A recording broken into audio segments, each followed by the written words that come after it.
I've tried countless times to put into words the adventures we go on and the situations we get into, and I just can't seem to do it. So we're going to show you. We're an international auction company specializing in all things vintage power, antique tractors, vintage cars and trucks, motorcycles, signs, and memorabilia. We're not just auctioneers, we're collectors with a passion for every item we sell. But it's not just about the items, it's also about the people. We get to experience, share, and tell the history of our past. Every day is different in the auction industry. You just never know what's coming next. This time, we're on the road with Alex in Kansas. And back in Ohio with Roger. So we're just inside Marion, Kansas here. We're going to go visit the Litkey collection and kind of check it out for the first time. We haven't been there in quite a few years, so this looks like it. Drum driver Gray. This is not Alex or Aumann's first auction in Kansas. They've conducted dozens of auctions in the Sunflower State. It's not even the largest auction they've conducted in Kansas. The Sylvester auction was over 3 days with thousands of vintage and antique items. It was a massive undertaking.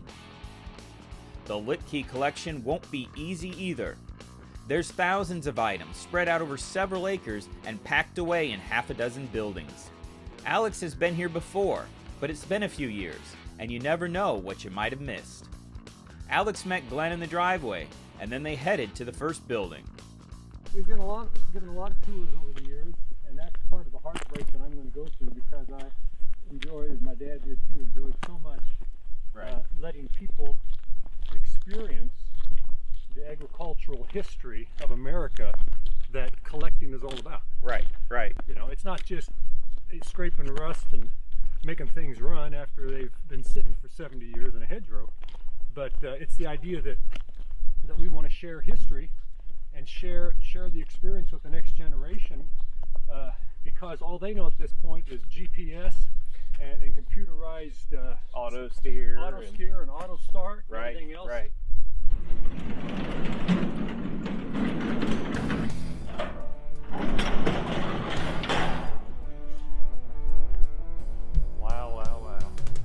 Wow. Yeah, I just cannot believe the amount of cast iron seats. Well, when he was just married in '48, he said his dad had about 4 or 5 cast iron seats up in the granary. Mm-hmm. And Dad was not a collector yet at that time, but he just knew that he wanted to hang on to those seats. And maybe that sparked some interest, and then it was years later, probably in the mid 60s, where he actually started pursuing collecting cast iron seats. You wouldn't think something you sat your butt on would be a hot collector's item, but they are. Collecting cast iron seats is a treasured pastime for thousands of collectors all over the world. There are about as many companies that made cast iron seats as stars in the sky. Most look similar, but a few companies had some unique ideas on where to sit your butt.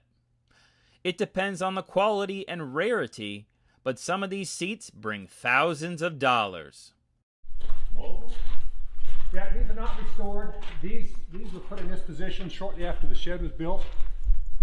So they have been in this position and not moved for the last, I'm going to guess, it's almost 50 years. Wow. They're not restored. They're just the way we found them in somebody's hedgerow or in their barn. And there's one in the row, the very last one, would start up, not today, but we backed it in there on its own power.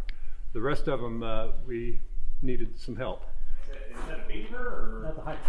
It is a hydrant. That's a hydrant. That'd be like 1537, what they call it. 1527. You're right. You'll see the one that went through our shop fire in '76.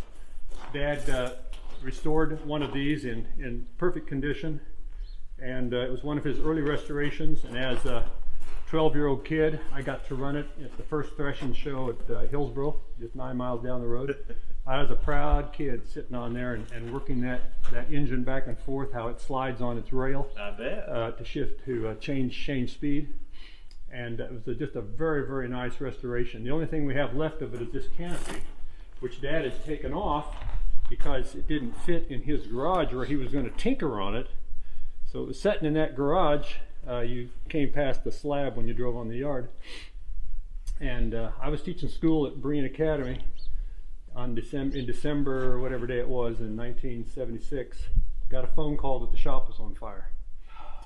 And I made it home in record time to see the last of the building fall down on everything that was in the building.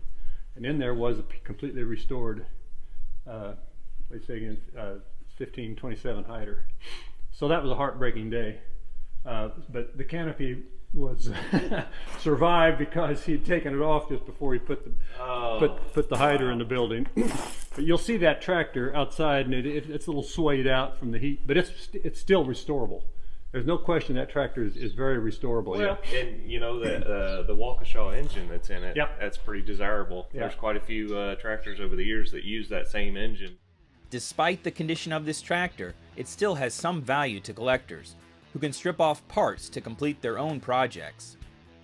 When we come back, Glenn continues his tour, and we check out what Roger is up to in Ohio.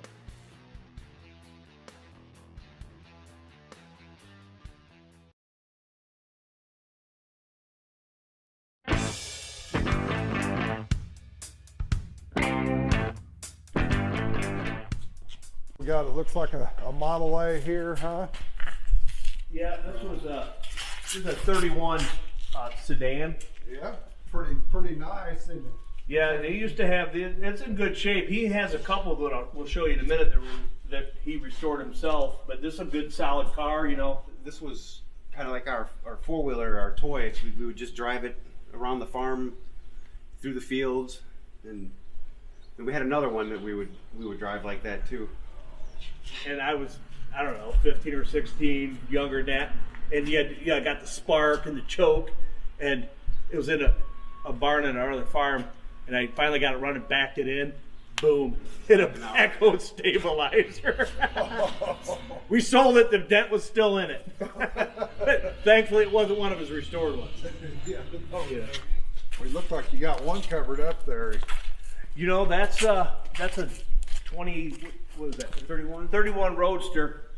But that one belonged to our grandpa, and that's the one we're going to keep. Okay, so this is the... That's the first car that he redid.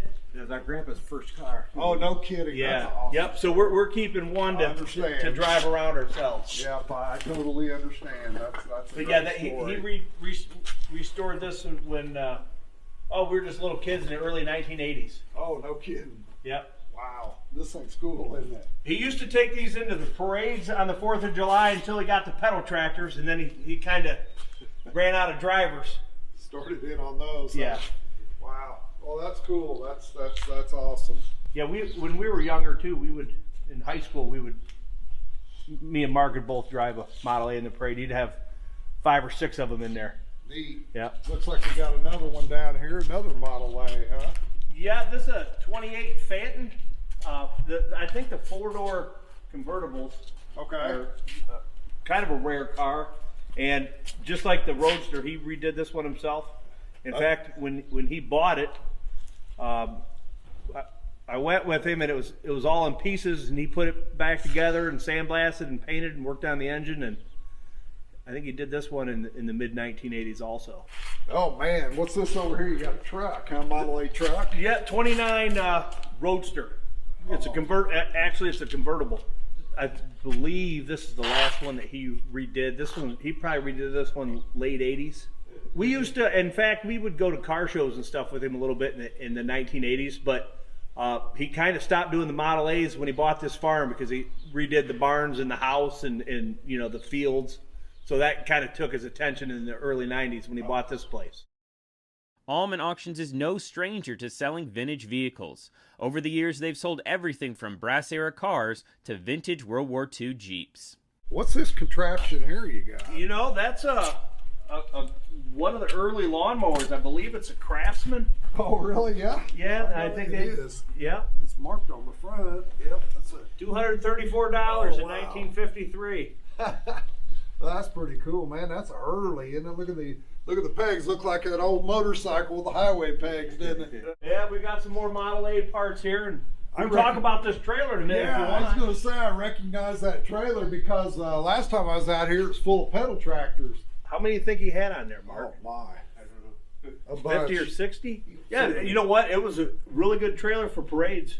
You It know, really was. yeah. And he actually, this barn, I think he kind of built it to put his toys and stuff in it. He had probably 500-600 pedal tractors, and it was full. I think I talked to Kurt, you know, a couple years ago, and we were getting ready to do it, and then, you know, we had COVID-19, which pushed us back, you know, almost a year. And I remember when you first came, you know, I know you guys were kind of excited, 800 pedal tractors. Yeah. And I'm, you know, when you finally got here, I knew it was a good collection before, but you and you brought somebody else with you. Yeah. Initially, the first time I came by Yeah. myself. But when you came out here that first time, the way you were walking around the pedal tractors, I knew it was a real good collection. Yep. No, Yeah, it you was good. you looked like a 10-year-old kid in a candy Oh, store. I You were was. oh my gosh, look at this and look at that. Yeah. Well, Yeah. see, that's me though. That's my passion because I collect too. You know, Yeah. I'm a big John Deere memorabilia collector, but I also have a few pedals and you know a few toys and things too. It's been a good experience and everything for us as well. You know, like you said, for you guys. But what else we got here in the corner? Well, I think it's a Cleveland. Cleveland? No kidding. And we actually have the original manual. Oh, you do? We do. Didn't you say you had some more still? You want me to? Yeah, look at? we've still. Oh, the meat market. Yep. The meat market. 2 miles Yeah, that's down the what- road. okay. That's the last stop. All right. Well, I'll follow you down there. While Roger and the brothers hightail it over to the meat shop, Alex is in Kansas checking out some tractors that haven't seen the light of day in decades. So this tractor, I got a fun story to tell about this. I was a freshman in high school, attending Breen Academy here, Elbing, Kansas, and there was an auction just across the border in Oklahoma, and he's going to send Mom and me to go bid on this tractor. And Mom, you know, like I said before, was, you know, his right-hand man, quote unquote. So she was okay with it, but she says, I've never bid at an auction in my life. You know, she's been at auctions, but she just was not comfortable knowing how an auctioneer worked. Right. And hearing the rhythm of that and knowing what the number was. And she was just too nervous to bid on that thing. Well, I'm a freshman. I'm 13, 14 years old. And I've been to a lot of auctions with my dad. And I'm very comfortable with the sound and what people do at auctions. And I'd bought little trinkets and things before myself. So Dad says, well, how about if you and Glenn go? And I'll give Glenn a number, how high she'll bid. And he can go that far. If he doesn't get it for that money, then just leave it alone, come back home. Well, I was excited. I got to miss school. It was a school day. Wow. And I got to miss school to go with Mom, and we drove out there to Oklahoma where this thing was selling at auction. And so the auctioneer comes by and we start the bidding process. And of course, this little 13, 14-year-old kid is raising his hand. And that kind of got the crowd going. They thought that was kind of cute. It might have even helped us get the bid, I'm not sure. And I got right up to that number, and the bidding quit. And he said, son, you just bought this tractor. And everybody clapped, you know. And so I was really proud here. I had done what I was asked to do. I get to be the bidder. We got exactly to the number and bought it for what Dad said we should give for it. So anyway, I've got good memories of that tractor in that regard. The Massey Harris GPs were ahead of their time. They were a four-wheel drive tractor powered by a 4-cylinder engine that could do 15 horsepower. Only about 3,000 of these tractors were built and would have cost you about $1,000. Today, that would be about $14,500. They're pretty sought after by collectors, and one like this in barn-fresh condition could bring a premium. When we return, we're back in Ohio with Roger, and Alex checks out one last building with a treasure trove of collectibles.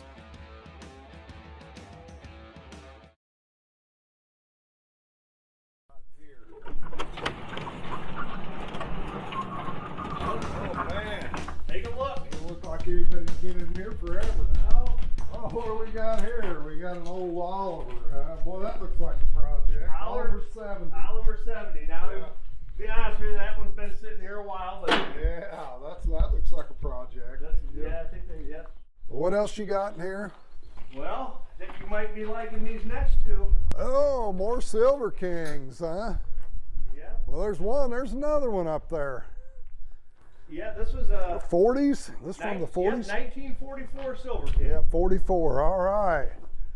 And these ones both ran not too long ago. Did they? And that might need a little work, but yeah, these are in pretty good mechanical shape. Are they? Okay. Well, looks like we need to air up some tires for sure. Yeah. Yeah, he liked them Silver Kings, didn't he? He did. Silver Kings are fast little tractors, but not nearly as fast as the Minneapolis Moline UDLX. Kurt can testify to that. He got a speeding ticket while taking one for a test drive. Here's the last Silver King, Okay. and this one's 1945. I'll be darned. And he's got the that's serial number marked 6202. And, Oh, okay. and I don't know for sure, but I bet they started at 1. Okay. I mean, I don't Yeah, think 62. Silver King made a Yeah, great amount of tractors. Yeah, made 45. Yeah. The town of Plymouth actually has a parade every year for the Silver King tractors, and he would take his pedal tractors down there. Oh, okay. In fact, he was in, and I don't even know if I told you this yet. Probably about when he was in Toy Farmer, probably 10 years ago. He was on the cover. He had a tractor on the cover of Toy Farmer with an article. And it was a Silver King. Oh, really? Okay. And we kept that one. That's in the house. Okay. With that in the magazine. Neat. But it was a Silver King. It looked very similar to these. Looks like we got one more for you, Roger. All right. What do you got down here? You might have to help me with the year on this one, but boy. this is Yeah, let's just John Deere A. Yeah, unstyled A, isn't it? Yep. And this one was, I think, not 100% sure, but I think Dad restored this one himself. And, Looks like an older restoration. And you know, I don't remember, but I know in the 70s he would buy and sell a few tractors here and there. Yeah. But this tractor, actually, when our parents got married in 1971, they pulled a hay wagon in the wedding party and a keg of beer on this from the church to the hall for the reception. Yeah. I'll be darned. Yeah. That's cool. Looks like they're buried in cobwebs right now. So she's been sitting a while, hasn't it? This one has, yes. Yep. You got any more in here, or is this one it? I think this is the end of the tractors. parade? Yeah. All right. Well, good deal. Well, I guess we'll head back up to the house and get started then. Yep. Sounds good. All right. Sounds good. Thanks, guys. Appreciate it. While Roger was shooting the breeze with the Fisher brothers, his team was hard at work, cataloging hundreds of items that will sell on the auction. It doesn't end with the cataloging. The auction still needs to be promoted with digital, print, and direct marketing campaigns.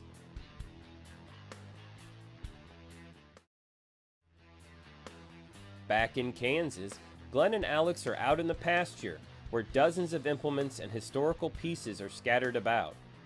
The task to sell these items seems daunting, but the Aumann team has seen challenges like this before.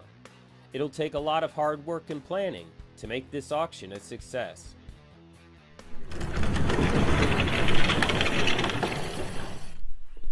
Wow. And he wasted no space. I know. Wow. So this was the chicken barn, and this is where I learned to back the manure spreader into the chicken barn. It's going to be really hard to watch some of this stuff disappear.